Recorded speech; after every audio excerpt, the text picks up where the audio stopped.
राधे राधे। हर हर महादेव। आज हम श्रवण करेंगे शिव पुराण का अध्याय 1। शिव पुराण के श्रवण से देवराज को शिवलोक की प्राप्ति तथा चंचुला का पाप से बहे और संसार से वैराग्य। श्री सोनक जी ने कहा, महाभाग सूत जी, आप धन्य हैं, परमार्थ तत्व के ज्ञाता हैं। आपने कृपा करके हम लोगों को यह बड़ी अद्भुत एवं दिव्य कथा सुनाई है। भूतल पर इस कथा के समान कल्याण का सर्वश्रेष्ठ साधन दूसरा कोई नहीं है। यह बात हमने आज आपकी कृपा से निश्चय पूर्वक समझ ली। सूत जी, कलयुग में इस कथा के द्वारा कौन कौन से पापी शुद्ध होते हैं, उन्हें कृपा पूर्वक बताइए और इस जगत को कृतार्थ कीजिए। सूत जी बोले, मनुष्य पापी, दुराचारी, खल तथा काम क्रोध आदि में निरंतर डूबे रहती हैं। वे भी इस पुराण के श्रवण पठन से अवश्य ही शुद्ध हो जाते हैं। इसी विषय में जानकार मुनि इस प्राचीन इतिहास का उदाहरण दिया करते हैं, जिसके श्रवण मात्र से पापों को पूर्णतः नाश हो जाता है। पहले की बात है, कहीं किरातों के नगर में एक ब्राह्मण रहता था, जो ज्ञान में अत्यंत दुर्बल, दरिद्र, रस बेचने वाला तथा वैदिक धर्म से विमुख था। वह स्नान, संध्या आदि कर्मों से भ्रष्ट हो गया था और वैश्यव्रति में तत्पर रहता था।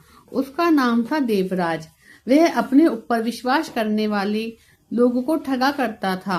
उसने ब्राह्मणों, क्षत्रिय, वैश्य, शूद्रों और दूसरों को भी अनेक बहानों से मारकर उनका धन हड़प लिया था, परंतु उस पापी का थोड़ा भी धन कहीं धर्म कार्यों में नहीं लगा था। वह वैश्यागामी तथा सब प्रकार से आचार भ्रष्ट था।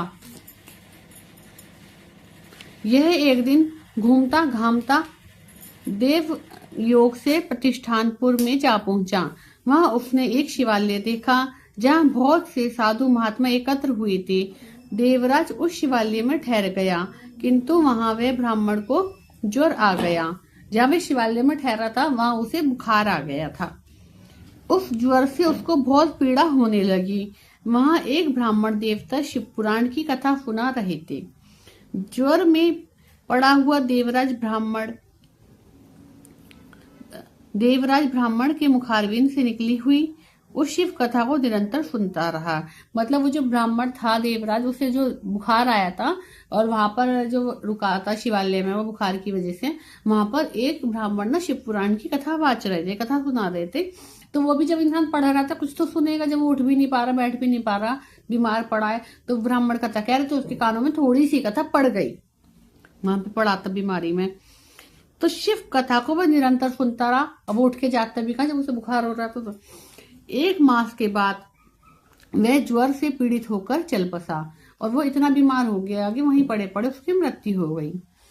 यमराज के दूत आए और उसे पाशों में बांधकर बलपूर्वक यमपुरी में ले गए। इतने में ही शिवलोक से भगवान शिव के पार्षदगण आ गए। उसके गौर अंग कपूर के समान उज्ज्वल थे, हाथ त्रिशूल से सुशोभित हो गए थे। उनके संपूर्ण अंग भस्म से उद्दासित थे और रुद्राक्ष की मालाएं उनके शरीर की शोभा बढ़ा रही थी। वे सब के सब क्रोध पूर्वक यमपुरी में गए और यमराज के दूतों को मार पीट कर, बांधकर, धमकाकर उन्होंने देवराज को उसके चंगुल से छुड़ा लिया और अत्यंत अद्भुत विमान पर बिठाकर जब वे शिवदूत कैलाश जाने को उद्यत हुए, उस समय यमपुरी में बड़ा भारी कोलाहल मच गया। देखो, भगवान शिव के दूत भी पहुंचे वहां पे, जिसे यमराज के पाशों, मतलब यमराज के दूतों ने पाशों में बांध लिया था।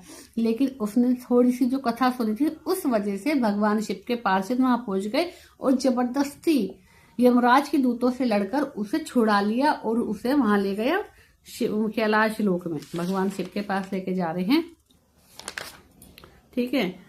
उस कोलाहल को सुनकर धर्मराज अपने भवन से बाहर आए। जब दोनों पार्षद, उनके भी बॉडीगार्ड आपस में लड़ रही हैं, उनको देखकर यमराज बाहर आए, क्योंकि वो तो गए तो यमपुरी में थे छुड़ाने। देखे तो क्या हो रहा है, तो साक्षात दूसरे रुद्रों के समान प्रतीत होने वाले उन चारों दूतों को देखकर धर्मज्ञ धर्मराज ने उनका विधि पूर्वक पूजन किया। भाई भगवान के दूतों को तो हर जगह पूजन होगा जो भगवान के साथ रहते हैं, तो उनका धर्मराज ने भी पूजन किया और ज्ञान दृष्टि से सारा वृत्तांत जान लिया। अब धर्मराज को ऐसे वैसे कोई ना, वो भी ब्रह्म ज्ञानी की तरह सारा कुछ जान लेते। उन्होंने जान लिया कुछ, तो इसने बढ़िया करा, जब भी तो भगवान के दूत आए हैं वहां पे। पापी होता तो क्यों ही जाते वहां पे।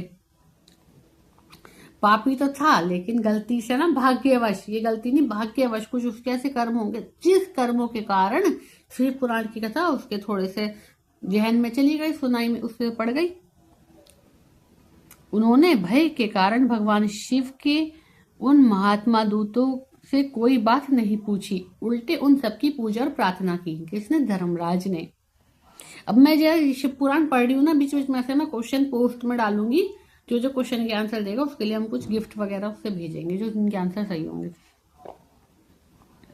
तत्पश्चात वे दूत कैलाश को चले गए। वहां पहुंचकर उन्होंने उस ब्राह्मण को दया सागर सांब शिव के हाथों में दे दिया। भगवान शिव का नाम क्या है? एक सांब। सांब भी भगवान शिव का नाम है। शौनक जी ने कहा, महाभाग सूत जी, आप सर्वज्ञ हैं, महामति, आपकी कृपा प्रसाद से मैं बारंबार कृतार्थ हुआ हूँ। इस इतिहास को सुनकर मेरा मन अत्यंत आनंद में निमग्न हो रहा है। अतः अब भगवान शिव में प्रेम बढ़ाने वाली शिव संबंधी दूसरी कथा को कहिए। श्री सूत जी बोले, शौनक जी सुनो, मैं तुम्हारे सामने गोपनीय कथा वस्तु का भी वर्णन करूंगा, क्योंकि तुम शिव भक्तों में अग्रण्य और वेद वेताओं में श्रेष्ठ हो। समुद्र के निकटवर्ती प्रदेश में एक वाशकल नामक ग्राम है। वहां वैदिक धर्म से विमुख महापापी द्विज निवास करते हैं। वे सब के सब बड़े दुष्ट हैं। उनका मन दूषित विषय भोगों में ही लगा रहता है। वे ना देवताओं पर विश्वास करते हैं और ना ही भाग्य पर। वे सभी कुटिल वृत्ति वाले हैं, किसानी करते हैं और भांति भांति के घातक अस्त्र शस्त्र रखते हैं। वे व्यभिचारी और खल हैं। ज्ञान वैराग्य तथा संदर्भ का सेवन ही मनुष्य के लिए परम पुरुषार्थदायक है। इस बात को वे बिल्कुल नहीं जानते हैं।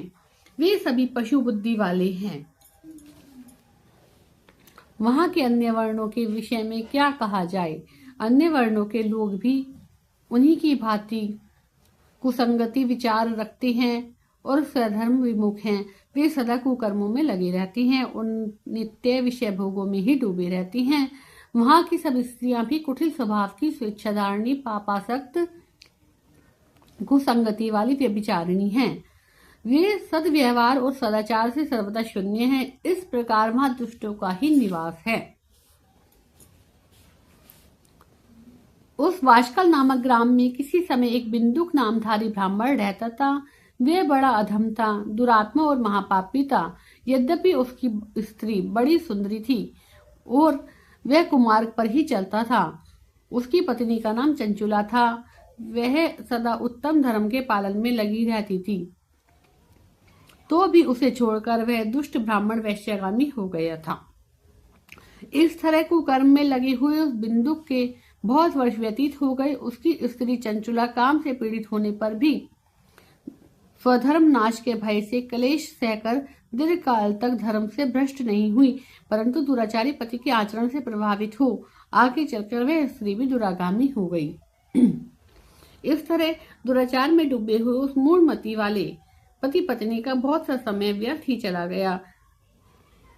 तदंतर शूद्र जातीय वैश्य का पति बना हुआ वह दूषित बुद्धि वाला दुष्ट ब्राह्मण बिंदु समय अनुसार मृत्यु को प्राप्त हो नरक में जा पहुंचा। बहुत दिनों तक नरक से दुख भोग कर वह मूढ़ बुद्धि वाला पापी विंध्य पर्वत पर भयंकर पिशाच बना। बताओ, इतने गलत कर्म करते हैं वो पिशाच योनि में जाते हैं, मतलब प्रेत बनते हैं। इधर उस दुराचारी पति बिंदु के मर जाने पर वह मूढ़ हृदय चंचुला बहुत समय तक पुत्रों के साथ अपने घर में ही रही। एक दिन देव योग से किसी पुण्य पर्व के आने पर वह स्त्री भाई बंधुओं के साथ गोकर्ण क्षेत्र में गई। तीर्थ यात्रियों के संग में उसने भी समय से जाकर स्नान करा। फिर वह साधारणतः मेला देखने के लिए इधर उधर घूमने लगी। घूमती घूमती किसी देव मंदिर में गई। वहां उसने एक वेदज्ञ ब्राह्मण के मुख से भगवान शिव की परम पवित्र एवं मंगलकारिणी उत्तम पौराणिक कथा सुनी। कथावाचक ब्राह्मण कह रहे थे, जो स्त्रियां पर पुरुषों के साथ व्यभिचार करती हैं वे मरने के बाद यमलोक में जाती हैं। तब यमलोक में दूत उनकी योनि में तपे हुए लोहे का परिध डालती हैं। पौराणिक ब्राह्मण के मुख से यह वैराग्य बढ़ाने वाली कथा सुनकर चंचुला भय से व्याकुल हो कांपने लगी। जब कथा समाप्त हुई और सुनने वाले सब लोग वहां से बाहर चले तो वह भयभीत नारी एकांत में शिव पुराण की कथा वाचने वाले उस ब्राह्मण देवता से बोली।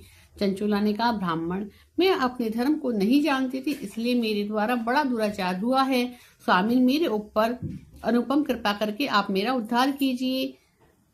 आज आपके वैराग्य रस से ओतप्रोत इस प्रवचन को सुनकर मुझे बड़ा भय लग रहा है। मैं कांप उठी हूँ और मुझे इस संसार से वैराग्य हो गया है। मुझ मूढ़ चित्त वाली पापिनी को धिक्कार है। मैं सर्वथा निंदा के योग्य हूँ, कुसंगत विषयों में फंसी हुई हूँ और धर्म से विमुख हो गई हूँ।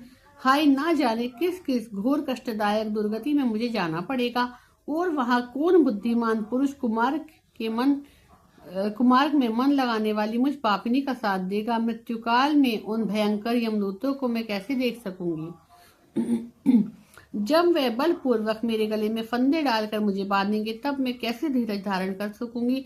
नरक में जब मेरे शरीर के टुकड़े टुकड़े किए जाएंगे तो उस समय विशेष दुख देने वाली उस महायातना को मैं कैसे सहूंगी। हाय, मैं मारी गई, मैं जल गई, मेरा हृदय विदीर्ण हो गया और मैं सब प्रकार से नष्ट हो गई हूँ, क्योंकि मैं हर तरीके के पाप में डूबी हुई थी। ब्राह्मण,